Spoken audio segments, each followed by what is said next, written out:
Hello guys, മഹാരാഷ്ട്രയിലെ നാഷിക്കിലെ മതപരിവർത്തന സംഘം വലിയ രീതിയിൽ പുറത്തുനിന്ന് ഫണ്ട് കിട്ടിയിട്ട് ഒരു corporate mafia TCS Tata consultancy services അവിടെയുള്ള 50ഓളം വരുന്നതെന്ന് പറയുന്നത്. ശ്രദ്ധിക്കട്ടോ, അത് ചെറിയ നമ്പറല്ല. 50 ചെറുതോ വലുതായിക്കോട്ടെ, സംഭവം നടക്കുന്നുണ്ട്. അതിൻ്റെ തീവ്രത നമ്പറുകളിലല്ല, ഒരു കാര്യത്തിലാണ്. എന്തായാലും 50ഓളം വരുന്ന ആളുകളെ മതപരിവർത്തനം നടത്താൻ ശ്രമിച്ചു.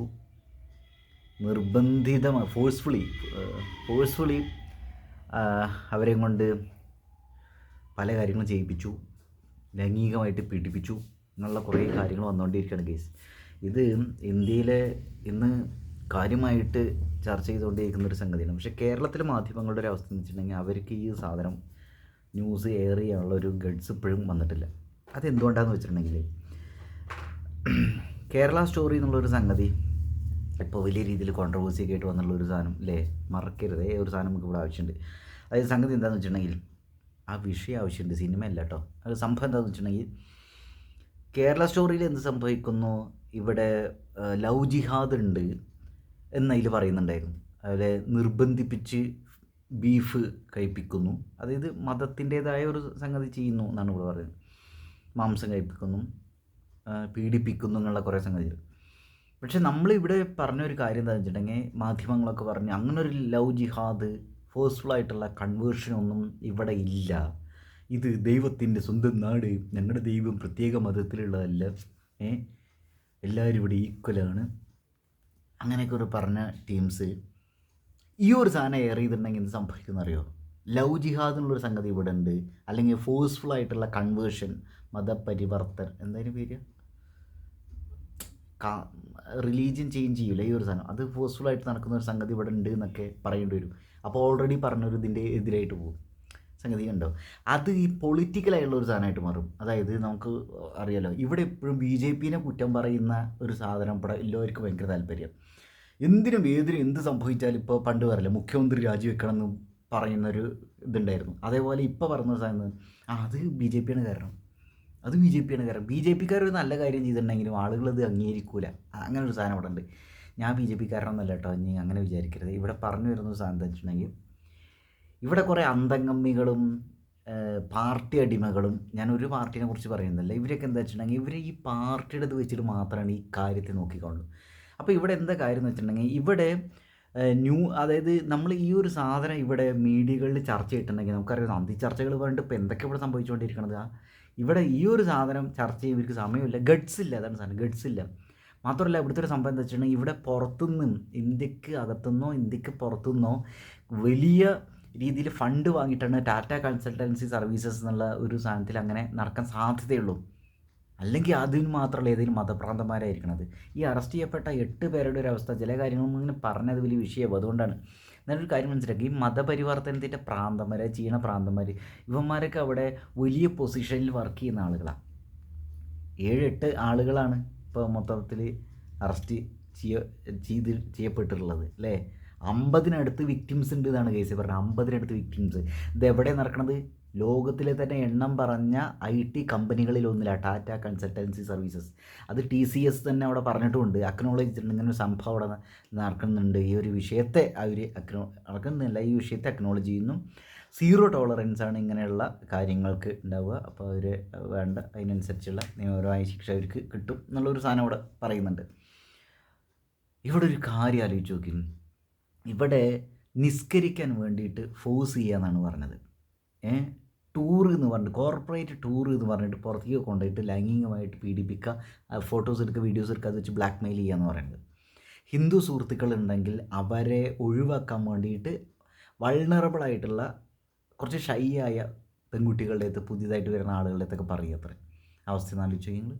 അതുപോലെ ആഘോഷങ്ങളൊക്കെ ഒഴിവാക്കുക എന്നൊരു സാധനത്തിലൂടെ പറയുന്നു. അതായത് സ്ത്രീകളെ അടിമകളാക്കി വെക്കുക എന്നുള്ളൊരു സാധനം, അല്ലെങ്കിൽ ഈ ഒരു സാധനമൊക്കെയാണ് ഇതിൻ്റെ ഉള്ളിൽ. ഇതൊന്നും വലിയ അപകടകരമായ ഒരു സാധനം കേസ്. ഇവിടെ എന്താ കാര്യം എന്ന് വെച്ചാൽ, കേരളത്തിലെ മാധ്യമങ്ങൾ എന്തുകൊണ്ട് ഇത് എയർ ചെയ്യണില്ല? അത് പല കാരണം ഉണ്ടായിരിക്കും അല്ലേ. അതിലൊരു കാരണം എന്താണ്, ഗഡ്സ് ഇല്ല.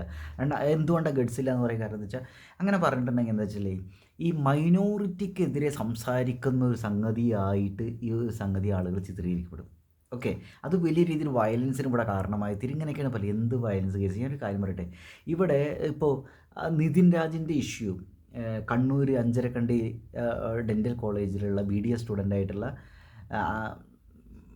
മരണപ്പെട്ടു പോയില്ല, അത് ആത്മഹത്യയാണെന്ന് പറയുന്നുണ്ട്, കൊന്നതാണെന്ന് പറയുന്നുണ്ട്, എന്തായാലും മരണപ്പെട്ടു പോയി. അത് നമ്മളെ ഭയങ്കര ഷോക്കിംഗ് ആയിട്ടുള്ളൊരു സംഭവമായിരുന്നു നിതിൻ രാജിൻ്റെ. പക്ഷേ അതിൽ ഇമോഷൻ കയറിയിട്ട് ആളുകൾ പറയുന്ന ഒരു സാധനമുണ്ട്, അതിനൊരു പൊളിറ്റിക്കൽ സാധനം അവിടെ കിടന്ന് കളിക്കുന്നുണ്ട്. ഇവർ ഈ ജാതീയത വെച്ചിട്ടാണ് ആ വിഷയത്തെ നോക്കി കാണുന്നത്. ആ വിഷയത്തെ നോക്കി കാണുന്നത്.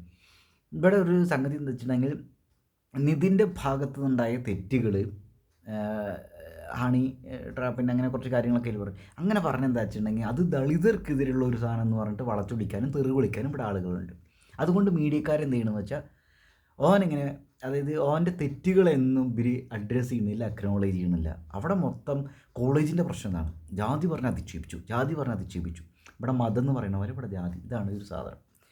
അപ്പോൾ ഇവിടെ എന്താ വെച്ചാൽ ടാറ്റ കൺസൾട്ടൻസി സർവീസ് എന്നുള്ള എണ്ണം പറഞ്ഞ ഒരു പ്രീമിയർ ഇൻസ്റ്റിറ്റ്യൂഷൻ അങ്ങനെ ഒരു സെറ്റപ്പിൽ ഇങ്ങനെ ഫോഴ്സ്ഫുള്ളി ഉള്ള മതപരിവർത്തനം നടക്കുകയാണെങ്കിൽ, അല്ലെങ്കിൽ അതിൻ്റെ പേരിൽ ലൈംഗികമായിട്ട് ചൂഷണം ചെയ്യുകയാണ്, അതുപോലെ ആ മതത്തിൻ്റേതായ കാര്യങ്ങൾ ഇവരോട് ചെയ്യാൻ പറയുകയാണ്, ആ മതത്തിലുള്ള ആളുകൾ തന്നെ പറയണത്. ഓക്കെ, നമ്മൾ ഏത് മതം ഏത് ജാതി, നമ്മൾ മഞ്ചേരി അത്രയേ ഉള്ളൂ സാധനം, നമ്മൾ കുത്തിയിട്ടുണ്ടെങ്കിൽ ചോര വരും, അത്രയേ ഉള്ളൂ. അപ്പോൾ അവിടെ പറഞ്ഞു വരുന്ന സാധനം എന്താ വെച്ചിട്ടുണ്ടെങ്കിൽ, അതങ്ങനെ അവിടെ നടക്കണമെങ്കിൽ പുറത്ത് നല്ല ഫണ്ടിങ്ങിനുള്ള സാധ്യതയുണ്ട് കേസ്, നല്ല ഫണ്ടിങ്ങുള്ള സാധ്യതയുണ്ട്. ഓക്കെ, അപ്പോൾ ഇതൊരു തീവ്രവാദ ബന്ധമുള്ള രീതിയിലുള്ള ഒരു സാധനമായിട്ടാണ് ഇവിടെ പോണത് ഈ സംഗതി. ഇത് ചില്ലറ കാര്യമല്ല. ഇത് എന്തുകൊണ്ട് കേരളത്തിൽ ചർച്ച ചെയ്യണില്ല? ആ കേരള സ്റ്റോറി ഇതായിട്ട് ഇവിടെ ഒരു കണക്ഷൻ ഉണ്ട്. പിന്നെ ന്യൂനപക്ഷങ്ങൾക്കെതിരായിട്ടുള്ള ഒരു സാധനമായിട്ട് ഇവിടെ മാറുന്നു. പിന്നെ അതുപോലെ അങ്ങനെ പറഞ്ഞിട്ടുണ്ടെങ്കിൽ ഇപ്പോൾ അത് BJPക്ക് അനുകൂലമായ ഒരു സാധനമായിട്ട് മാറുമെന്നൊരു സംഗതി ആളുകൾ ഇവിടെ പേടിക്കുന്നുണ്ട്. അത് ആളുകൾ ഇവിടെ സമ്മതിച്ചു കൊടുക്കില്ല, അതാണ് സംഭവം. അത് മീഡിയക്കാർ മൊത്തം BJPക്ക് എതിരായിട്ട്, അതാണ് ഇതിൻ്റെ സംഗതി. ജനൻ TV റിപ്പോർട്ട് ചെയ്തിട്ടുണ്ടാവും ഒരു സംഗതി. മഹാരാഷ്ട്ര ഭരിക്കുന്നത് BJP ആണ്, അതുകൊണ്ട് BJPക്കാർക്ക് ഒരു പേടിയില്ല, അവർ ഇതിനെതിരെ ആക്ഷൻ അപ്പം തന്നെ ചിലവിടെ നിർത്തുകൊണ്ടിരിക്കുന്നുണ്ട്. അല്ലെങ്കിൽ ആ കേസ് മുക്കിയിട്ടുണ്ടാവും ഒരു പക്ഷേ. അപ്പോൾ ഇതിൻ്റെ ഒരു സംഭവം എന്താണെന്ന് വെച്ചിട്ടുണ്ടെങ്കിൽ മുക്കാനുള്ള വരെ സാധ്യത ഉണ്ട്. ഇവിടെ UK തോന്നുന്നു ഇങ്ങനെ ഇതേപോലുള്ളൊരു സംഭവം വന്നപ്പം ന്യൂനപക്ഷങ്ങൾക്കെതിരായിട്ടുള്ളൊരു സംഗതിയായിട്ട് അത് റീഡ് ചെയ്യപ്പെടുന്നു വിചാരിച്ചിട്ട് അത് കേസ് എടുത്തില്ല അത്ര. പിന്നെ ഒരു നട്ടലിലുള്ള ഒരു പോലീസ് ഓഫീസർ വന്നിട്ടുണ്ട്, CI റാങ്കിലൊരു സാറോ എന്തോ വന്നിട്ടാണ് ഇങ്ങനെ ഒരു സംഗതി ശ്രദ്ധയിൽപ്പെടുത്തിയത്, പിന്നെ കേസായത് എന്നുള്ളൊരു സംഗതിയൊക്കെ പറയുന്നുണ്ട് കേസ്. അപ്പോൾ അതിൻ്റെ വേറൊരു സംഗതിയാണ് ഇവിടെ TCSലുള്ള ഈ ഒരു സംഗതി. അതുമല്ല, ഇതിൻ്റെ വേറൊരു സംഭവമുണ്ട്, വേറൊരു പോയിന്റ് കൂടി എടുക്കുക കേസ്. അതായത് മതപരമായ പരിവർത്തനം എന്ന് മാത്രമല്ല, അതിൽ വേറെ കുറേ ഒന്ന് പീഡനം, ഇതൊക്കെ ഇതിലൊരു സംഭവമാണ്. ഇതൊക്കെ ഒരു കണ്ണികളായിട്ട് വരുന്ന ഒരു സാധനമാണ്, ഒരു മാലയുടെ കണ്ണികൾ പോലെ വരുന്ന ഒരു സാധനമാണത്. ഇതിൽ വേറെ സാധനമുണ്ട്, വർക്ക് ചെയ്യണ സ്ഥലത്തുള്ള ഹറാസ്മെൻ്റ് ഉണ്ടല്ലോ, ആ ഒരു പോയിൻ്റ് പോലും പരിഗണിക്കുന്നില്ല ആളുകൾ എന്നാണ് കേസ്. പോയിൻ്റ് പോലും പരിഗണിക്കണില്ല എന്നല്ല, അങ്ങനെയുള്ള പോയിന്റുകളും ഉണ്ട് ഇതിൻ്റെ കൂടെ. ഇപ്പോൾ നമുക്കറിയാവുന്നതാണ് ഈ സിനിമയില് വളരെ ഗ്ലോറിഫൈഡ് ആയിട്ട് ആളുകൾ ചെയ്യുന്നത്. ആ ഹേമ കമ്മിറ്റി റിപ്പോർട്ടിൻ്റെ ഒക്കെ സമയത്ത് എത്ര കാലമാണ് അന്തിചർച്ചയായിട്ട് ഈ സാധനം വന്നുകൊണ്ടിരുന്നത്, ഹേമ കമ്മിറ്റി റിപ്പോർട്ട്.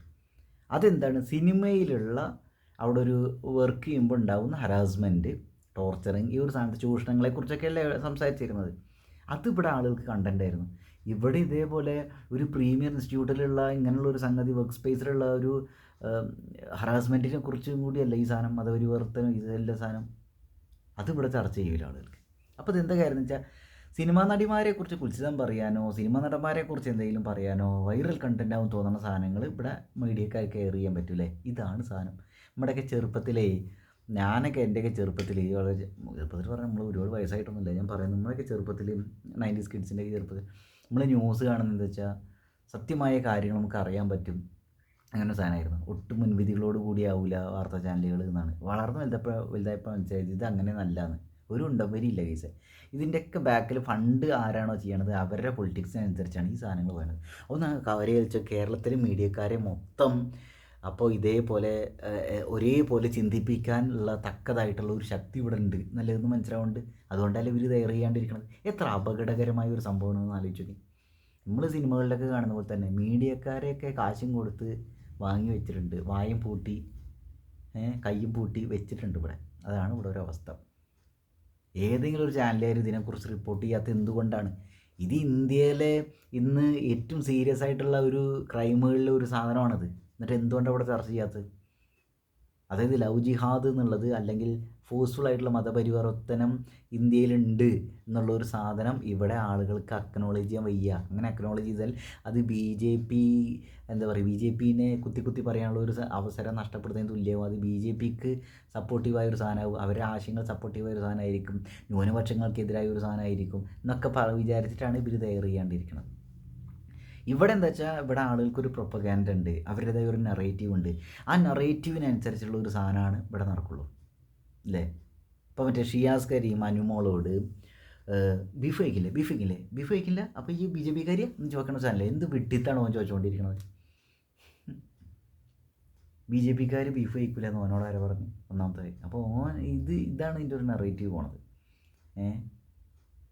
അല്ല, അത് നമുക്ക് വേറൊരു വിഷയമായിട്ട് സംസാരിക്കാവുന്ന സാധനമാണ്. എന്തായാലും ഇവിടെ ഒരു സംഭവമുണ്ട് ഗൈസ്, ലവ് ജിഹാദ് എന്ന് പറയുന്ന ഒരു സംഗതി, അല്ലെങ്കിൽ ഒരു വർക്കിൻ്റെ അവിടെ ഭയങ്കര ഫോഴ്സ്ഫുള്ളായിട്ടുള്ള ലൈംഗികമായിട്ടുള്ള ചൂഷണങ്ങൾ നടന്നുകൊണ്ടിരിക്കുന്നുണ്ട്. അതേപോലെ തന്നെ പുറത്തുനിന്ന് കാര്യമായ ഫണ്ട് ഒഴുകി വരുന്നുണ്ട് ഇവിടെ. ഇങ്ങനെ ടെററിസ്റ്റ് ബന്ധങ്ങളിലേക്കൊക്കെ ആയിരിക്കും ഈ സാധനം പോണത് കേസ്. ഒന്ന് ആലോചിച്ച് നോക്കിയില്ലേ, നമ്മൾ സിനിമകളിലേക്ക് കാണുന്ന പോലെ തന്നെയാണ് സാധനം അല്ലേ? ഇതാണ് ഇതിൻ്റെ ഒരു സംഭവം. അപ്പോൾ പുറത്തുനിന്ന് ഇങ്ങനെ ഫണ്ടൊക്കെ വന്നിട്ട് TCS പോലുള്ളൊരു സ്ഥലത്ത് ഇങ്ങനെ ഒരു സംഭവം ഉണ്ടെങ്കിൽ അവർ ആ ഒരു നെറ്റ്വർക്കിൻ്റെ ഒരു അവസ്ഥ ഒന്ന് ആലോചിച്ച് നോക്കി നിങ്ങൾ. എന്തായാലും കേരളത്തിലെ മാധ്യമങ്ങൾ, നിങ്ങൾ പോയിട്ട്